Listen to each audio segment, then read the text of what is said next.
And we are back, ladies and gentlemen. Welcome back to another master class. Uh, All Technical difficulties as usual, right at the start. right.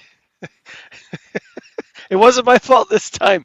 No, no, this was all my fault, and I still don't know what's going on. So I'm using my laptop audio, so I apologize.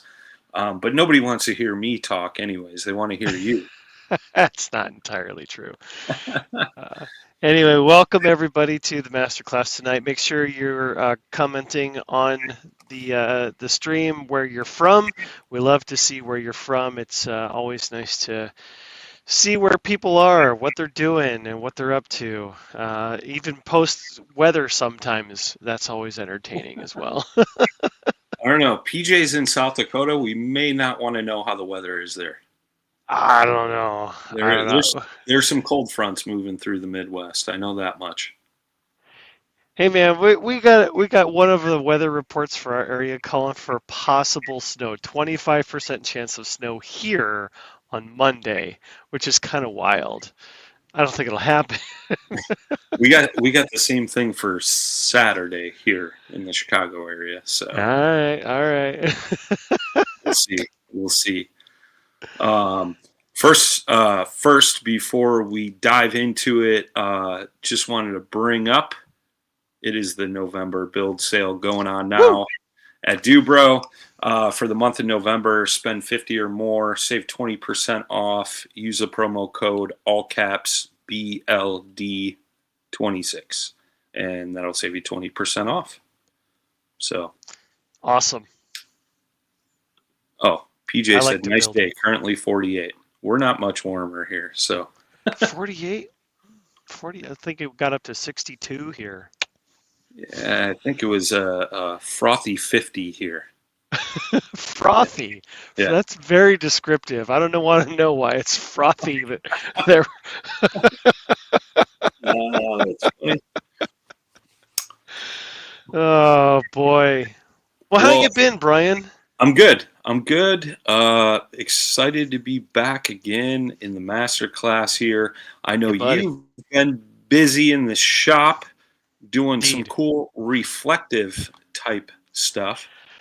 I Uh, do. I've been reflecting on my life a lot lately. but no, it looks cool. I think everybody's going to be excited about it. And I know you put together some videos that you put up on your YouTube channel as well Yeah. in regards to this. So I will definitely pop those in the chat along with all the links to some of the products that you were so kind to send me ahead of time Yep. for everybody to check out. And we'll go from there. Frothy is Okay. what Very happened good. when I go bass fishing with my old jitterbug lure. It's true. I like it. Okay. I'm not a fisherman, so I wouldn't know. We're going to change that, Joshua. You need another Okay. hobby. I need another hobby, and like I need a hole in my head. Don't, don't we all? I know, right? All right. Well, shall we get into it?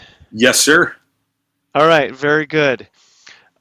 So tonight, I will preface this by saying that this is a technique that I had heard about vaguely, never got any details on, forgot about it, and then recently saw it when I went to an event in Fredericksburg, Virginia.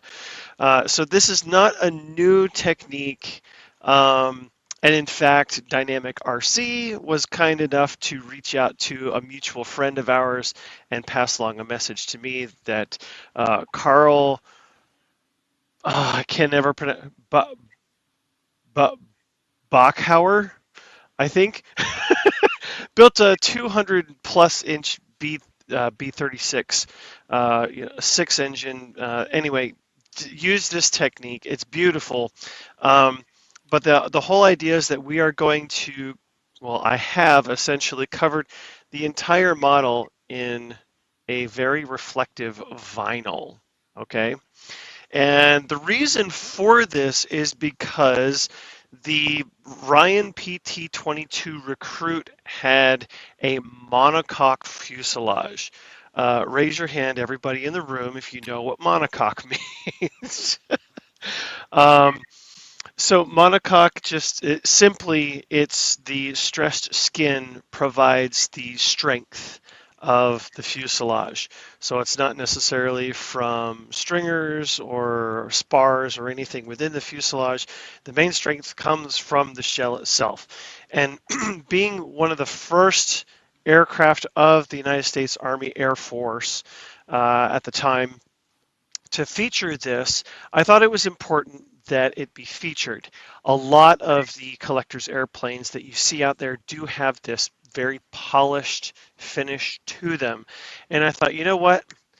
I'm going to try this method, and if it goes horribly wrong and I get terribly mangled, I'll at least have tried. um, so thankfully, it's been very straightforward. It's very easy. What you see me covering constitutes no more than an hour and a half, maybe 2 hours of work. And so with that, I will note that it involved a couple of other hours of work to lay the foundation, as it were. So we're starting off tonight with two materials. First, we're starting off with Easy Coat from our friends at Deluxe Materials, and we're also starting with fiberglass. I start with fiberglass cloth that is at least 1 ounce. The reason that I use 1 ounce and not heavier is because the heavier cloth, you have to apply more of this stuff in order to fill the weave. And the more that you apply, the heavier the model gets. And again, we're just trying to create a smooth surface here. And so apply the cloth, I lay it down dry, and then I apply the Easy Coat. I just applied it with a foam brush. Real easy. Don't care what it looks like, just apply it till it's wet. You can accelerate the drying with a hair dryer. I've done this before. The same thing, it's essentially the same technique that I used previously when I built a P47 and I laid actual aluminum down. I use sanding sealer, and this stuff is like a more concentrated, it's much thicker. And the viscosity is such that when it lays down, it does fill the weave very quickly. I ended up only using 2 coats of this stuff, whereas with sanding sealer or water-based polyurethane, those are basically the same things. Because of how dilute they are, I had to use at least 3, if not 4 coats. Okay, so apply and then let it cure overnight. Let it get hard as it can, right? That way, when you go to sand, because you do have to sand, you sand it back to the fibers as best you can. And if you don't let it harden, your paper is going to gum up. That's how you know that you need to let it harden more. You need to let it sit. You can accelerate this process by letting it be exposed in the sunshine. UV does help it cure a little bit faster, but ultimately, just set it aside. I literally put it right on the firewall, stood it straight up, and walked out of the shop and went to bed at the end of the day. Okay. Came back the next day, was ready to go, sand everything down. I did have a boo-boo. I was sanding and I put the fuselage to the side real quick and it slid off the bench. And so I had to do a little bit of a repair on the wood and had to reapply some fiberglass, and it took me a day to recover from that. But as you can see, you can't tell at all in the reflective surface. And it was this side. I can tell you that for a fact. I know it very, very intimately. um, with that, the thing that you have to do after you apply and sand is filler. You are going to have to try to fill all the pinholes as well, and so I use a high build automotive primer. I just use 2 light coats of this stuff. You don't have to go hog on it. just 2 light coats so that you have good coverage, and then I sand with, I started with 120 and see where I was, and then I went to 220. I wasn't quite satisfied with the amount of fill that I was getting once I moved to the 220 sandpaper, and so I just stopped and then cleaned everything off with isopropyl alcohol, made sure everything was free of any dust, and applied one more light coat of the filler primer, let it cure out. And this stuff doesn't take terribly long to cure out. Give it a couple of hours and it's good to go. And started sanding 120 again and was much happier with the results. And so I'll show you where we are and what it looks like, what the primer looks like. And I'm sanding back just until I can see the glass and I'm getting a nice smooth finish, and I'm checking at multiple angles of light. All right, and that way I can see any shadow from any pinholes or anything like that. But ultimately I settled on this and it looks very, very nice. It's very, very smooth. And that's what you want, because any imperfection, any little piece of dirt, it's going to show through. The reflective surface is going to exaggerate any imperfections. So spend the time on your sanding, do it right, do it once, and you will not be dissatisfied with the results. So again, what we're doing is we're wrapping this, okay? So the material that I'm wrapping it with is it's a vinyl. It's an adhesive vinyl. The material that I'm using is a company HTV Ront. I got it up on Anyway, the screen there, Joshua. thanks. It's available on Amazon. Um, Dynamic RC sent me a really nice instruction that he wrote up years ago, and it was a very good resource for me going through to try this. A couple of things of note is that this stuff does not like to be heated. Um, his recommendation was to, if you do need to heat it, go no more than 150 degrees. And that I very much believe, because it changes the reflective surface to a very dull surface. It's almost like it gets silvery and like it wrinkles in on itself, even though it's not changing much physically in its formation. So it's okay for, like, if you're tacking in some of these hard edges. You can see that there's some imperfections in the finish here, and that's okay because those aren't going to be visible.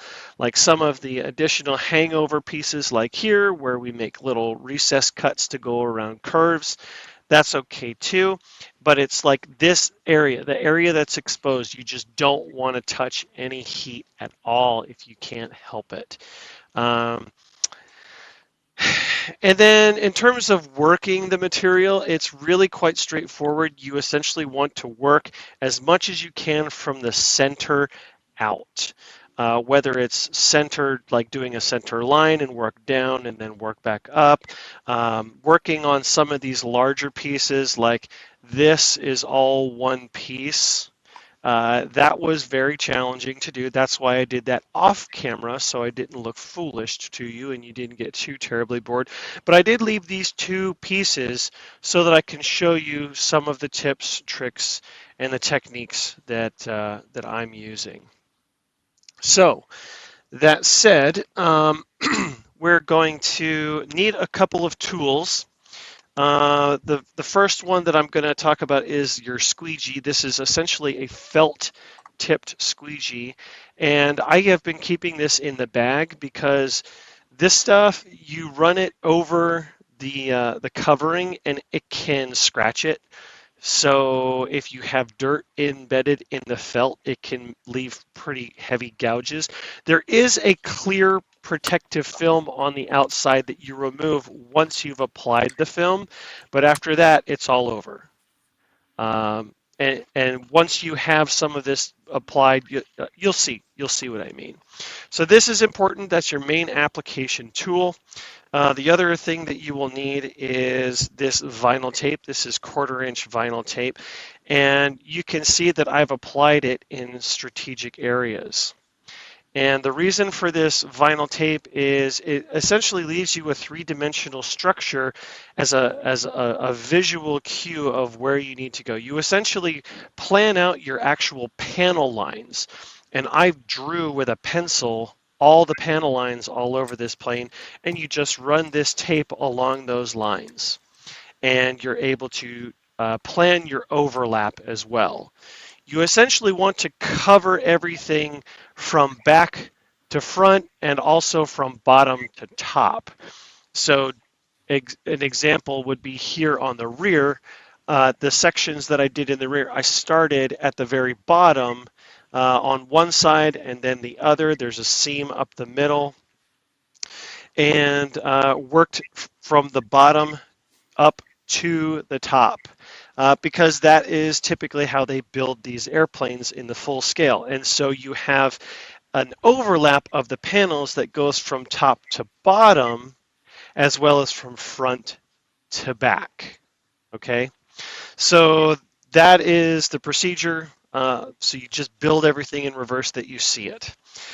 So what I'm going to do is I'm going to show you 2 of these panels. I'm going to apply 2 to finish up this portion of the fuselage. You can see that I'm going to have a little bit of an overlap here.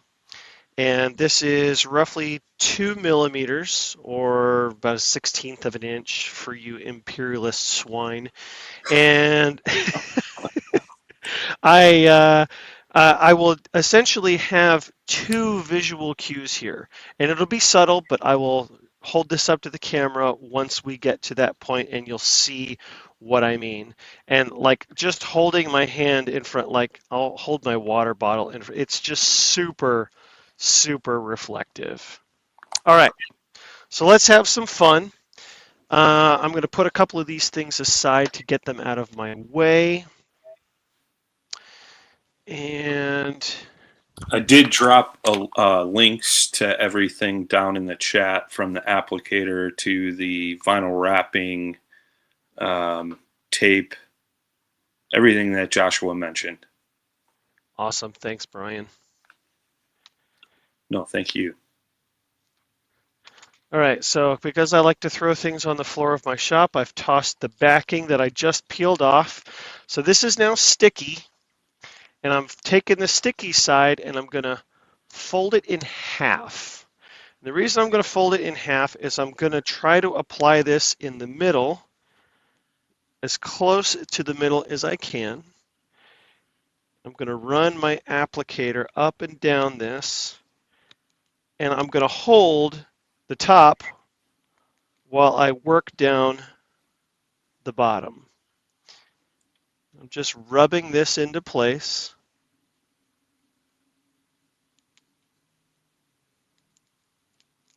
And the more that you can squeegee this stuff out without lifting it, the better off you will be, because it does create little imperfections if you have to peel it up. All right, so this bottom part you can see is nicely applied, and so now I'm going to go up to the top and start the process as well.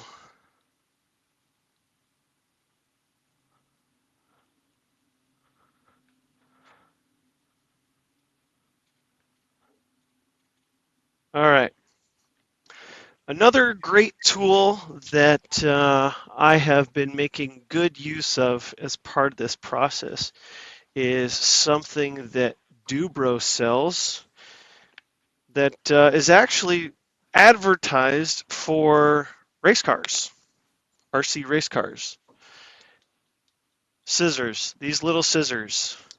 I use these for trimming canopies, but it's also great for trimming plastic stuff like this.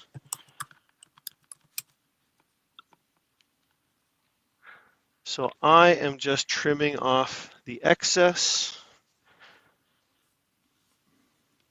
You can also use a number 11 blade, but mostly I just need the vast majority of it out of my way. So now what I'm going to do is I am going to look for these tape indentations, right? So I'm going to run the edge of this tool right up to it as best I can to define that line. I'm going to do that on both sides.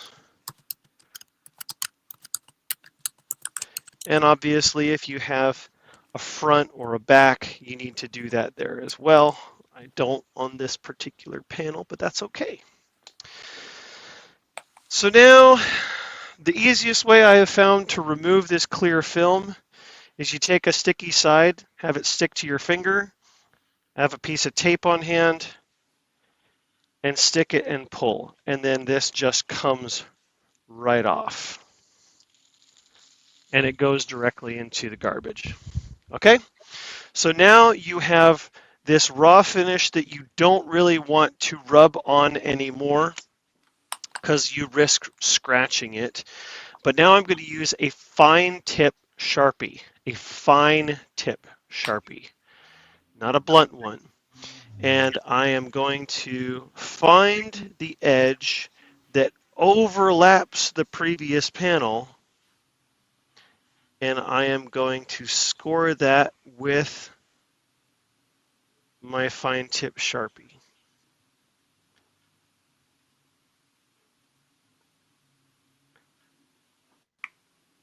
And the reason I do this is because, number one, it helps to further push the material into the line that I want to define, but it also gives me a visual reference for when I cut, because it is extremely difficult to see with all of this reflective surface.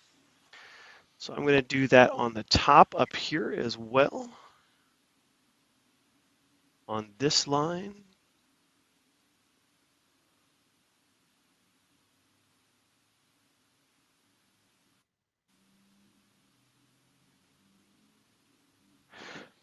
All right. So now I'm going to take my number 11 blade and just, you don't have to physically cut this. All you have to do is score it.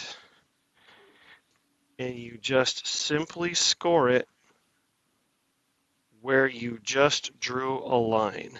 And I like to hold my knife fairly long so that I can glide it along rather than like score it, like stabbing it kind of down. You want it at a very shallow angle. And go slow. You have all the time in the world.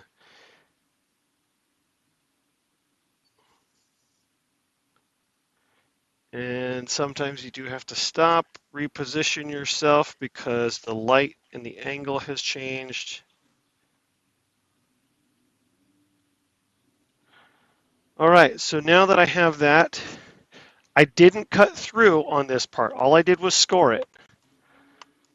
So now I'm taking this edge, and that's it. Ripped off the Band-Aid. Now that also took with it the vinyl tape. That's okay. And we are going to finish taking that off so that it's out of our way. So we got a question from Suter family. Sure. He said, Joshua, can you add any additional decals or paint to the top side of the aluminum skin? Any adhesion issues? Okay, so that is an excellent question. Sure. So this is a plastic. This is a plastic coating, and of course, anything that sticks to plastic is fair game. It will take paint. I would certainly recommend a self-etching primer. In fact, for this, I do have a self-etching primer that I picked up. So if you want to paint like numbers or something, definitely use a self-etching primer that will chemically etch itself into the plastic. Ultimately, you can also use something like Plastic Magic, which is a plastic adhesion promoter. And I highly recommend this for that as well. It's a great option if the paints that you're using are not sticking very well. All right, so now we're going to address these edges, and it's very simple. It's almost like arts and crafts in elementary school. It doesn't have to be highly technical.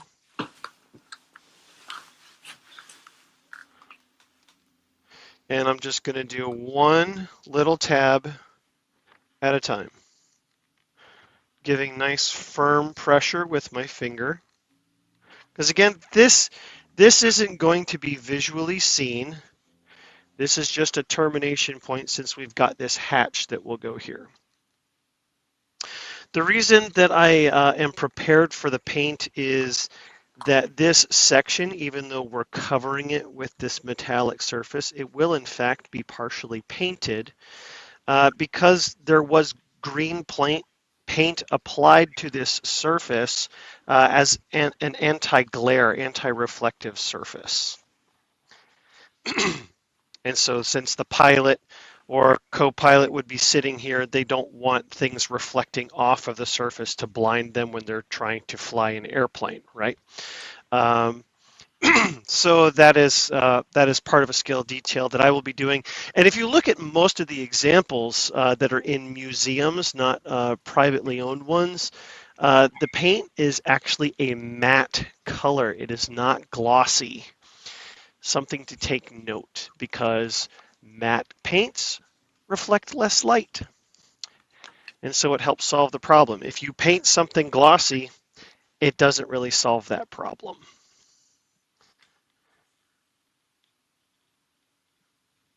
So again, I'm doing the same thing on this side. Nothing too terribly difficult. And so now what I'm going to do after running my finger over it, I have had some of these lift a little bit. So I am using my covering iron and it's just set to like 200 degrees. Because again, I'm not trying to melt this. I'm just trying to heat up the adhesive underneath to help it stick a little bit more. And I'm just lightly pressing things into shape and smoothing them out so that they stay put.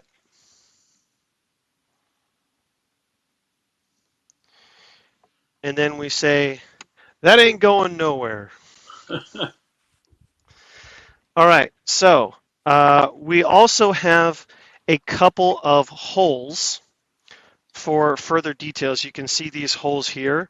So what I have come to do is I take my finger and I rub it over where those holes should be so that they stand out. And then I can go back with my number 11 blade. And even if you just sort of start the hole and then go back to it later, you at least know where it is. And you're like, oh yeah, where was that hole? Oh, it's right there. Easy peasy. So stuff will screw into those because there are blind nuts behind it. Remember the first episode we went through, and as we unboxed the model, we went through and we cleaned out all of the threads in our model, right? Okay. Yep. As long as we're all on the same page.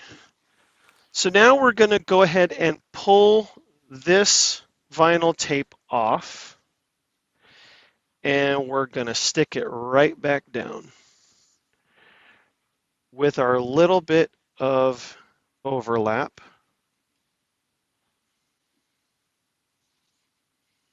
I'm just going to smooth that down.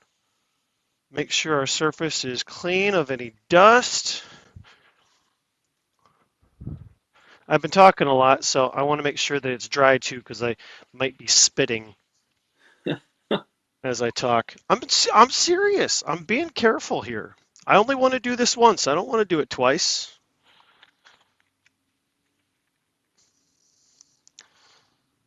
Any other questions popping up, Brian? Nothing yet. Awesome sauceum.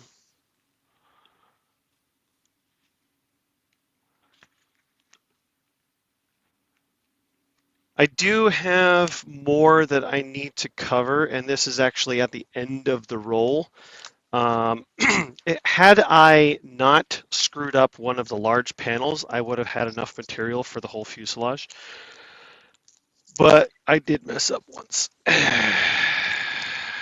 So, same process. Same process. We're going to stick in the middle. We're going to go over. I'm going to try to hold up this side.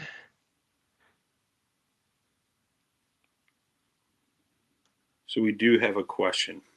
Yeah, what's the question? Ryan Elliott is asking, how fuel proof is the vinyl material? That is an excellent, excellent question. I have been told by good authority that it is not very fuel proof at all. Gasoline likes to eat it, and so like almost any other covering, you do need to fuel proof it. And that can easily be done by any number of coverings. I plan to use a 2K clear coat. Brian, you know what a 2K clear coat means. What is 2K clear coat? I don't know. Oh, come on. You got me. Okay, so 2K means that there are essentially two parts. It's like an epoxy. Okay. When you get the can, there's a little button that you have to push on the bottom of the can, and that releases a hardener. Yep. And so when you go and spray, you have a pot life for that can. And once it's cured out, it's done. But it's like clear coat on a car. It's very, very fuel resistant. And that's what I plan to do for this model. I'll tape everything off and I'll coat the whole thing with a high gloss 2K clear coat because that's about the best I can do. It should seal up all the seams and should do all the things that I need it to do and give me the best possible resistance of a finish that I can. But obviously I've got to do like all the details, all the decals and all of that stuff first before I even think about that. What am I doing? So I Again, think you touched on this earlier. It's yeah, either home Andreas or home and Reese. If the vinyl grabs sticks where you do not want it, can you pull it back off and reuse it or start over? you can pull it off. You got to be gentle. If you're too aggressive in pulling it off, then it'll deform and it'll crease. Here, I'll give you an example. I'll cut off this piece of excess right here.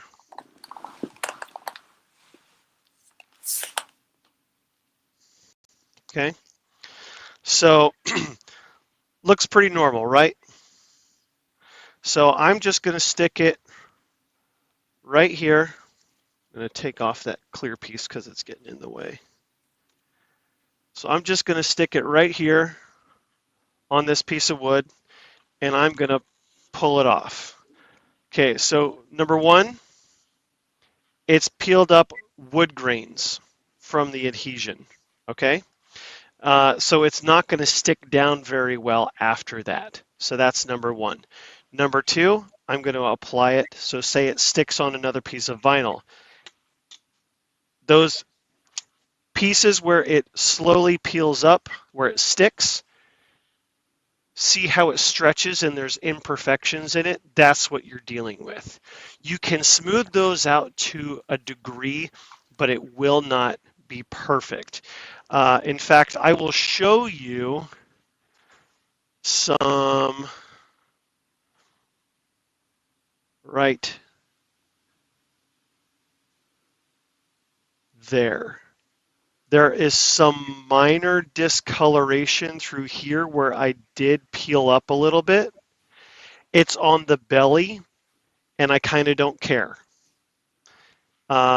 It's very, very subtle, and it's only in very bright, specific lights that you'll be able to see it. And so I just said, you know what? It's not terrible. I'm going to accept that that's my flaw because I like flawed airplanes. I don't like them to be perfect because then they look like toys. They don't look like real airplanes to me. So that's what you can expect for mistakes. We have not removed the clear yet. That is why when I scored that, it didn't want to go down. We'll try, there we go.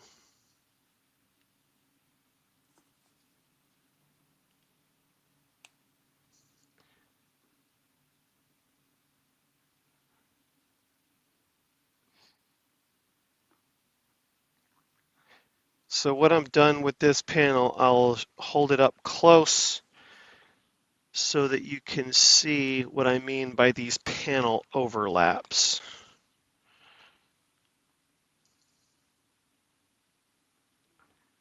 It's kind of fun because you begin to see the subtle details start to come to life on the model.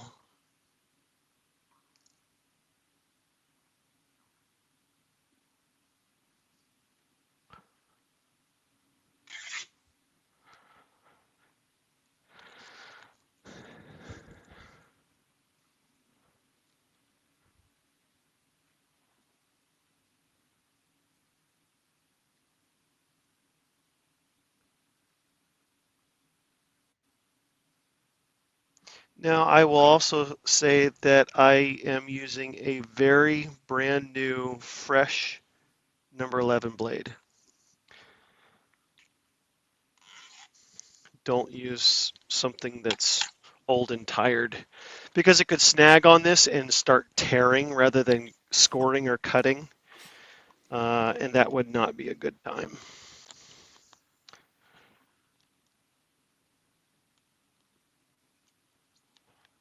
I just like how sharp these scissors are, Brian.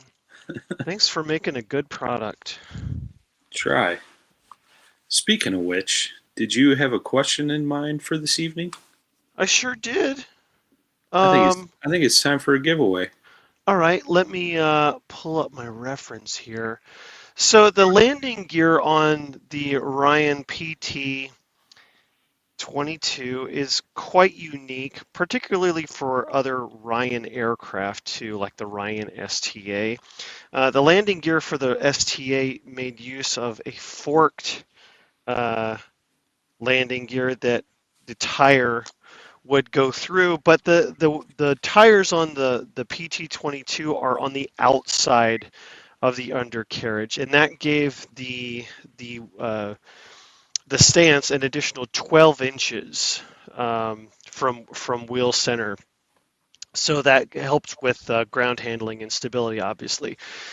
So there was this new type was given a designation. What is the name of that designation of landing gear? That is the question. Giving away an 11-inch quicksand hand sander. Ooh, that will come in handy when you come to sand your fuselage or wings or whatever. Knuckle type. Very good. Knuckle. It was called the Knuckle. RJ got it. RJ, Nice. shoot us an email, orders@dubro.com, and drop your shipping address in there, and we'll get that hand sander sent out to you, bud. Man, that was awesome. He was on top of that. Either excellent Google foo, or he actually just happened to know that because he knows the subject, which would be equally awesome. All right, so I want to also point out that when I peel this vinyl off, you can see down here in the light I can see it on my screen. There's a bit of residue there. Don't worry, we're going to take care of that. Don't get too stressed. I know what I'm doing, sort of.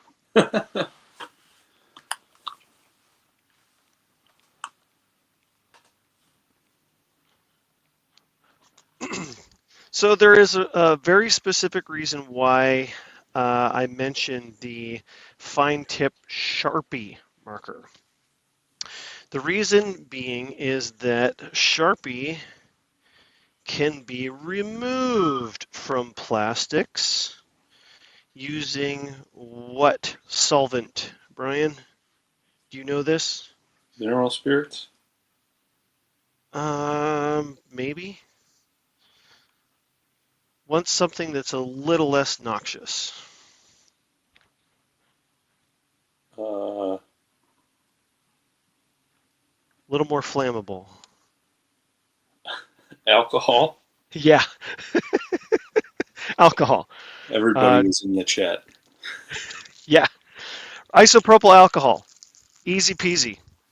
And that's the beautiful part of it, is you just take a little bit of isopropyl alcohol, put it on a soft paper towel, and it disappears.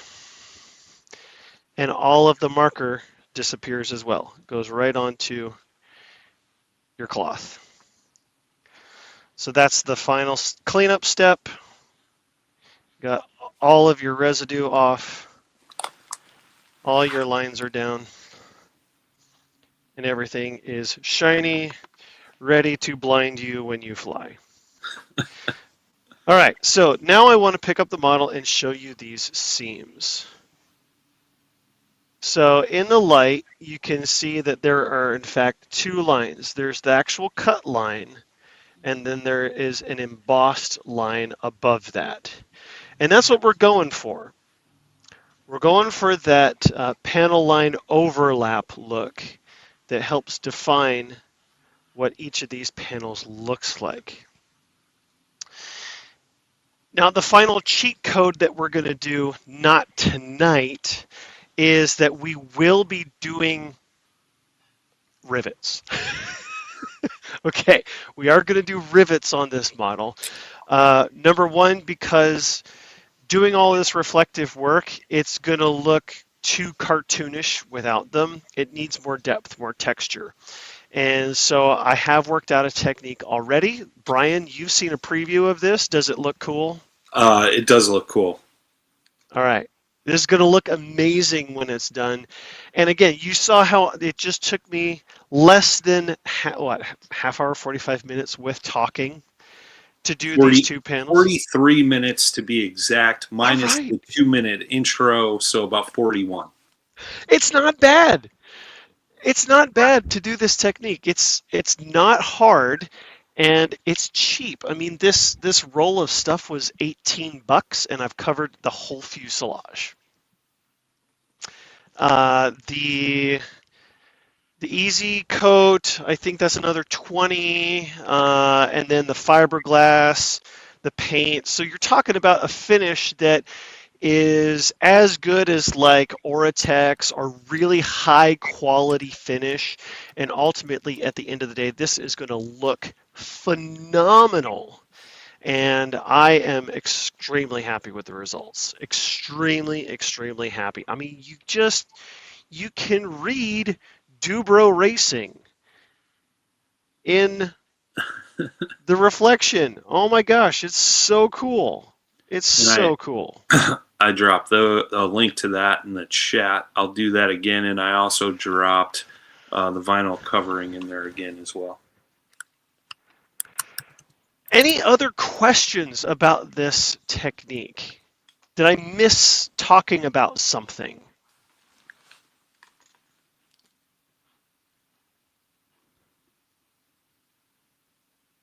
can't possibly have covered it all. It is more gleaming than an Airstream. I appreciate that. So I will say, having done a model with aluminum, that there is a depth of color, a brilliance that is very different. Um, it's it's difficult to explain. You really would only notice if you see the two models side by side. And just because my eye has been looking at this P47 that I built since 2018, like that's what my eye thinks in terms of metal look. But like looking at, if you were to see this at a flying field, you would think that it's metal. Um, you would think that it's flight metal. It's quite remarkable. So with that said, um, I think I'm done. Unless Would there's any more. traditional silk span work in place of the glass cloth with the Easy Coat? Uh, Possibly. You'd have to play with it. I would highly suggest that you do a study. Simply take a piece of balsa, a scrap piece of balsa, and apply some silk span to it and play with it. That's my recommendation for anything that's new, that's unknown, and work out your technique from there. It's entirely possible that it may not work. Silk span can be quite hydrophilic, and so by sucking in a lot of the moisture rather than the fiberglass, which is hydrophobic, the silk span may actually shrink a little bit and may expand as it gets wet and create weird wrinkles. So play with that. Yeah, you'd have to do a study. Absolutely experiment with that. Don't see anything else yet. Okay, that's fine. That's fine. You know, it's funny. I was walking around with this fuselage, just walking around the house and holding it in front of me, and I could literally see my entire body reflecting in the whole length of the fuse. Like just watching myself. It's so weird. Um, Does it?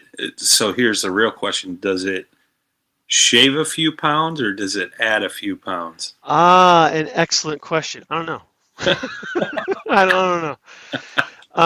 I will note that the vast majority of the time, ARFs that come with covering on them, you're not saving any weight or gaining a tremendous amount. In my opinion, it's almost worth it because you're getting a far superior finish than what comes stock with the model.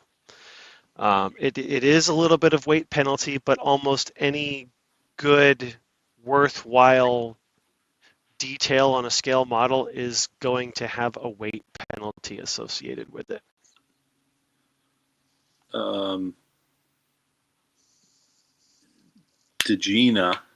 Janina, sorry.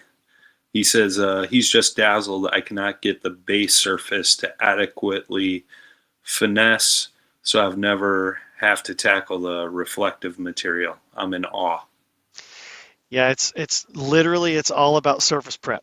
Telling you. Like you saw how easy the stuff is to lay down, but the only way it's going to look so good is if you get the surface prep dialed. So work on your fiberglassing technique, work out your sanding.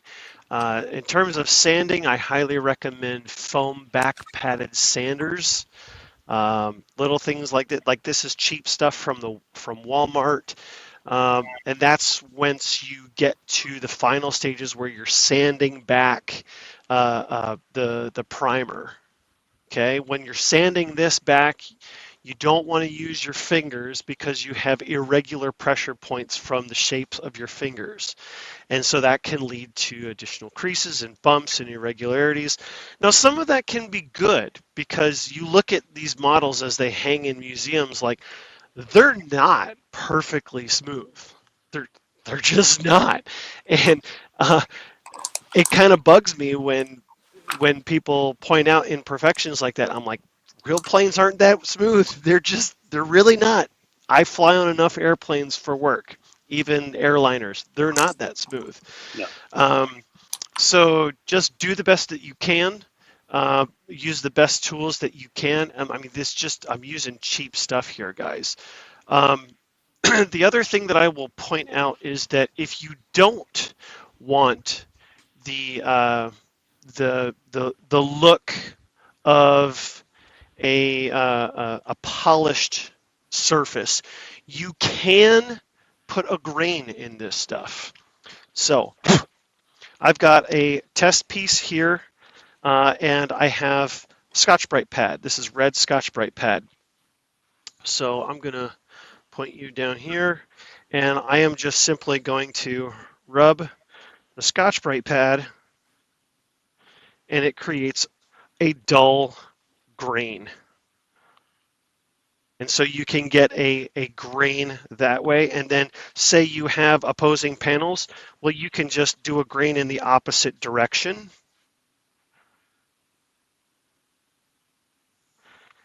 And so as the model moves, you'll be able to see the differences in the grain and give depth in that way as well.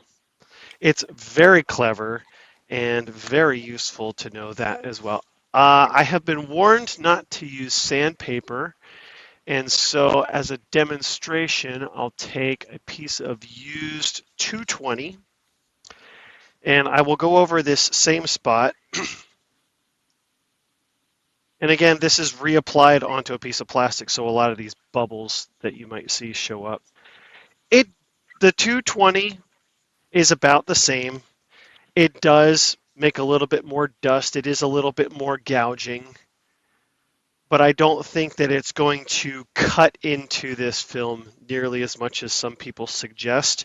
But ultimately, an even more even finish is better off using the Scotch-Brite pad. Absolutely.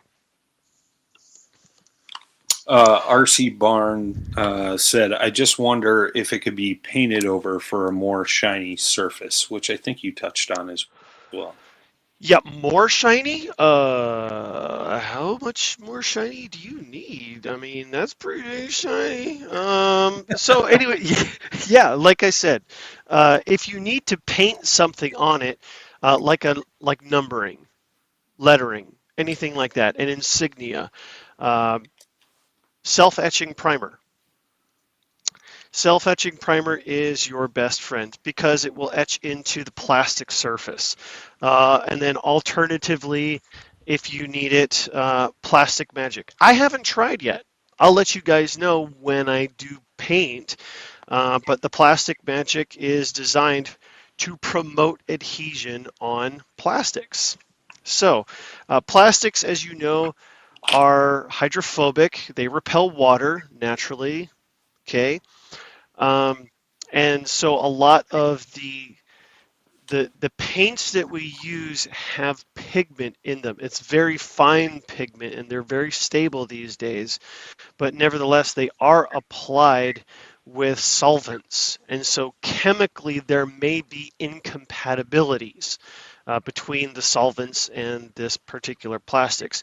So I would definitely recommend trying to use a primer, a self-etching primer. Number one, because it will help with the adhesion onto the plastic, but also it will help with color bleed. And color bleed is something that like you'll have in different layers if you've never done painting. So you like if you have a yellow, especially yellow is probably one of the most difficult paints to deal with. I know I'm working on a cub right now. So the yellow tends to let other things bleed through, even other yellows. Different shades of yellow can bleed through a particular shade of yellow.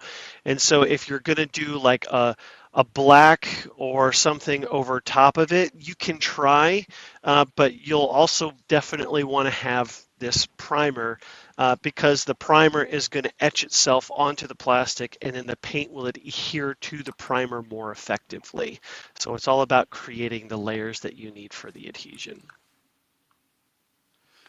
So he followed that up with, for instance, blue is semi-transparent, and I would think you would see the chrome through it, making it more shiny. The applied on the just on a fiberglass, more shiny than if applied on just a fiberglass surface. Yes, and so therefore you'd have to apply multiple coats if you're applying the blue directly to the metallic surface, which again is why you would want to use the background primer in order to get the even finish. So for example, on the nose, right here, I'm going to use some of the self-etching primer, and then I have a green paint, a dark green spray paint that I will go over top with. And that way I don't have to worry about that green having a back metallic reflective surface from underneath of it, because the primer will eliminate that as well as promote adhesion in the process. Hopefully. If I have to sand it back because it starts chipping away, then I'll know, and then I can use the plastic magic and then go from there. But because it's being painted over, I can take that risk, but that'll be done with lots of masking, using lots of brown paper and masking tape. Suitor family said, "What about the Easy Coat? Is it fuel proof? It's 1K, correct?" So Easy Coat is water-based. It is water-based, and it says it's an alternative to epoxy. Brush onto balsa and light glass cloth to create a tough, ding, and fuel-resistant film. So that's the key thing. There is a huge difference between fuel-proof and fuel-resistant, and in my opinion, there is no such thing as fuel-proof. Eventually, fuel will win. It is just chemically, it's there. You can have something that looks like there's no damage because it's momentary, you wipe it away, but if you leave something soaking in fuel, eventually it will dissolve. Like, that's part of the nature of fuels and their volatility. So my suggestion is that you should always be conscious of fueling your airplane. You should never be looking to fill a model to the point where it's overflowing. Number one, because fuel spills, even at your flying field, it'll kill the grass. It can leave stains on someone's nice paved runway. That's rude. And just being a good citizen and a decent human being with your fuel ups, I find that 98% of the time, you won't have a problem with fuel spills on your covering. Just saying. If you have a fuel issue inside your model, that's something else entirely. We will be going over setting up a fuel tank later in the series, so we can go over some of the pitfalls and good tips and good practices then at that time. But I will say that I never expect anything to survive fuel. It's just sort of like a given. And even I was recently at my local airport, and like looking at all the airplanes up close, there's fuel stains. There's fuel stains around where the fuel fillers are. There's fuel stains. Yeah. Sorry. Good question, though. I appreciate the question, and I'm happy to be perfectly transparent about it. Like it. Nice hat, dude. Yeah, I got to spin it backwards once in a while. Yeah, man. Before I forget, I just looked at the calendar. The next MasterClass is November 17th. Indeed, so it is. 2 weeks from tonight, same bat time, same bat channel, 7 Central, 8 Eastern, 5 o'clock out on the West Coast. Don't forget to take advantage of the November build sale at dubro.com. Be sure to support your local hobby shop this holiday season as well. If you don't have a local hobby shop, you can always stop by Dubro, and we'll get you taken care of. Black Friday will be nice and interesting, so be ready for that. Rock on. Yeah. I will leave you guys with the next masterclass will be riveting. Sounds like a riveting time. Yes. Oh, I totally forgot our sound effects this week. Oh, this guy. That was a good dun dun. Hilarious. That one. Nice. Don't forget to go over to Joshua's YouTube channel. You can scan that QR code up top. I know I dropped links in the chat earlier too. Joshua did some more in-depth videos on his channel for the coverings and the rest of the fuselage. Plus, he's always got good stuff going on over there. That J3 more like I've been a lot of my frustration over there. That Cub's looking great, by the way, my friend. It's coming along. She's looking good. Yeah. I like it. I appreciate it. Anything else, my man? That's it. That's all I prepared for tonight. I appreciate the good questions. It's been great. Yeah, a lot of good ones tonight, for sure. Yeah. Yeah, and always, if you guys ever have any questions or anything like that, you could always drop them in the chat or email orders@dubro.com, and we'll get those answered. I usually forward them to Joshua when it's above my thinking level. I can usually help with most things, but there are some things where I'm like, hey, Joshua. You can give yourself plenty of credit, Brian. You've been in the hobby industry long enough to know a lot of the answers, and it's remarkable to me that there are so many good people willing to help as well. But absolutely, if you have questions, just ask. That's why we're doing this. We're doing this as a resource for you, and it's truly a blessing in my life to be able to share this hobby with you guys in this way. Love it. You are the man. That's why we call you the professor. All right, everybody. I am not accredited. You are accredited through the Dubro Academy of Model Aeronautics. Well, that sounds very shady, so I'm going to walk away from that institution. I love it. I love it. Well, thanks everybody for tuning in tonight. Again, November 17th, 2 weeks from tonight. That is a Monday evening, as usual, 7 Central, 8 Eastern. Maybe we'll give a sneak peek into Black Friday that night. Ooh, nice. Yeah. Thank you, Joshua. Any final words? That's it. See ya. Thanks, everybody.